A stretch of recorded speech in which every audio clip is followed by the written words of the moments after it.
Hey, let's go for a walk.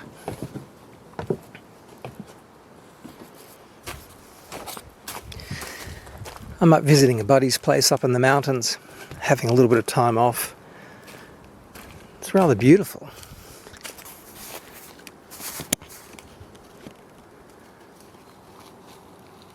There's a view out there through the mountains. It's all rather lovely. Lots of forest. It's summertime here, so temperatures are fairly pleasant. I think we've got about 85 degrees. So where are we at in the scheme of things? That we touch base. We've been reviewing what's going on in the world and see what our opinion is of things. Well, as you've probably noticed in the media, the bad guys are retreating at a great rate of knots, which was expected. I mean, you know, the script for this terrible tragedy we've all been in, the script is pre-written, and the script always shows the bad guys having a terrible end, right? So, no surprise there.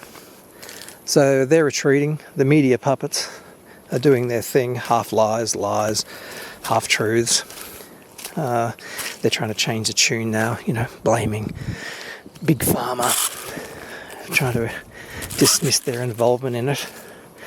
But we all know the truth, right? So there were those of us that were awake before the sham, and there were those of us that awoke during the sham, and now there are those poor people who've awoken after the fact, and theirs is a terrible experience because they've got to deal with their own poor decisions and the decisions that affected their family, and they've got to deal with the reality of that. Plus, they get the double shame of watching the show of the puppets, Fauci and co, pretending to be vilified in Congress. It's all just a game, right? Look, we can look at the outside world and get lost in it. It's all really busy, right? But this is, in essence, a spiritual war. And what do we mean by that? Spiritual war means it's actually your relationship with this whole drama internally. Ultimately, it's the devil's show. So what is that? Is the devil real? Someone has to find that out for themselves. I believe he is. But for those who are non-spiritual, they would find it very tough. For those of you who have a spiritual understanding, just recognize that the challenge is between you and your internal intuition, your internal spiritual gyro. And you've got to realign that. Once you realign that, this game finishes. That's ultimately how we defeated these guys. Enough people awoke spiritually to say no. Things don't happen in this world from the outside in. They actually happen from the inside out. There's a little cabin I'm staying in. It's half finished. Bit of fun, hey? Yeah, so it's an internal challenge. And this is why we learn to meditate and pray and contemplate. We develop internal fortitude and internal strength, and then we advance spiritual tools. And we use those spiritual tools in a battle just like this, the one that we've been in. Look, they were successful really in torturing us for X number of years, and in their effort to inject people with a substance which it's unknown what the ramifications will be for that. To a certain degree, we've won and that we've beaten them back. The spiritual essence of people awoke and said freedom was worth fighting for, and so these guys couldn't resist that. That's actually how we won, which is contrary to what the movies would show you, and contrary to what people on YouTube would tell you. It's an internal battle. But that's something people have to find out for themselves. Hopefully they won't take too long to do it. I'm just breathing a bit because this is quite steep going up here. Yeah, so interesting things going on at the moment. We've got Tucker Carlson visiting Australia at the same time that supposedly Julian was released. Anyway, interesting optics, right? Tucker berates the Australians for, and fair enough too, for doing nothing, because they've never been able to do anything, such as the subjugation of the people, you know, delivered as convicts, and just well treated convicts. So they didn't really rise up to sort out Julian. A few individuals took the matters in their own hands and changed things there. It was a spiritual battle. But anyway, these guys, the white hats, will try to take advantage of it. Who knows to what end? You might guess that I don't think much of the white hats. I think it's a concept that's akin to the fall of the Alamo. And for those of you who know the story, everyone waited for the army to come to the rescue of the Americans, who had actually taken Mexican land, I think. But anyway, the fall of the Alamo, the white hats did arrive, but too late.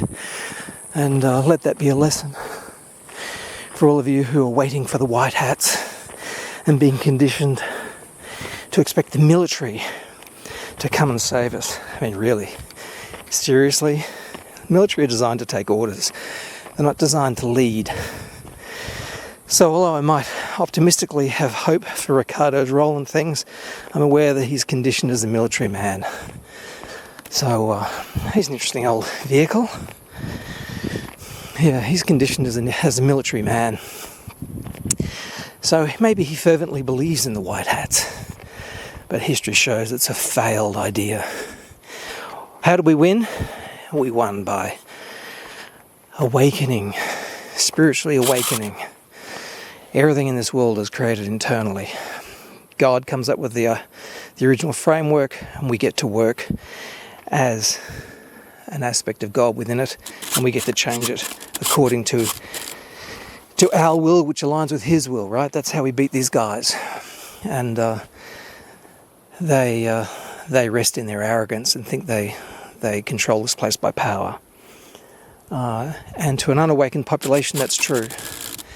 But they've done a terrible thing, and they have awoken us. And I hate to be in their books, because the third group I mentioned, those who awoke late, I feel they have vengeance on their mind. I don't want to see vengeance.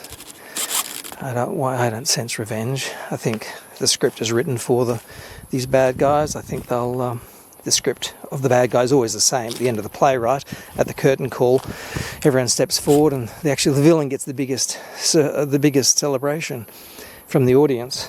But just before the play ends, the bad guy dies by whatever means, or goes to jail. So that's the role these people have undertaken in this play of life.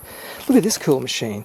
It's actually an international truck that was converted to a sort of a tractor in the earlier part of the 20th century.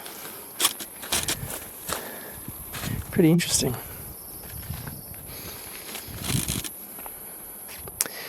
Yeah, so as you can sense from my voice, I'm pretty optimistic about things. I don't pay too much attention to the news, just look at it for the occasional flash that comes across the screen, and the flash is indicating we're in good deep water and our ship of freedom is steering nicely. Whereas their ships, they're bad ideas. The ships being a metaphor for poor ideology and bad ideas. Their ships have sunk and have been dragged upon the reef of arrogance. So here we go. So that's the end of the little videography on the mountain here.